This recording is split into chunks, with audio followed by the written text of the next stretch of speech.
அதாவது இந்த ஆன்லைன் கேம்ஸ்ல காசை போட்டு ஏமாந்து காசு போயிருச்சுங்கிற வருத்தத்துல இன்னும் இந்த நாட்டுல எத்தனை பேர் சாக போறானுங்கன்னு தெரியல. அதை தடுத்து நிறுத்த நாட்டிலையும் எந்த சட்டமும் கிடையாது. அதை பத்தி ப்ரொமோட் பண்றானுங்களே இந்த இன்ஃபுளுசர், அதை பண்ணக்கூடாதுன்னு அதை தடுத்து நிறுத்துறதுக்கு ஒரு சட்டமும் கிடையாது.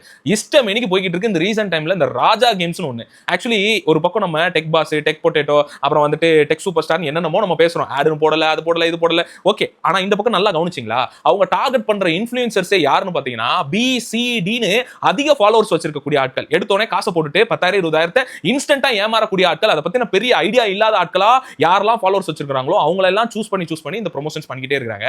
இதுல வந்து எனக்கு அந்த இன்ஃபுளுசர்ஸ் தான் கேட்கணும்னு நினைக்கிறேன். நீங்க எப்படி ஒன்று போடுறீங்களே, அதுல உங்க அப்பாவோ அம்மாவோ அக்காவோ தம்பியோ தங்கச்சியோ காசை போட்டு காசு இழந்துருச்சுன்னு சூசைட் பண்ணிக்கிட்டா நீங்க ஏத்துப்பீங்களா?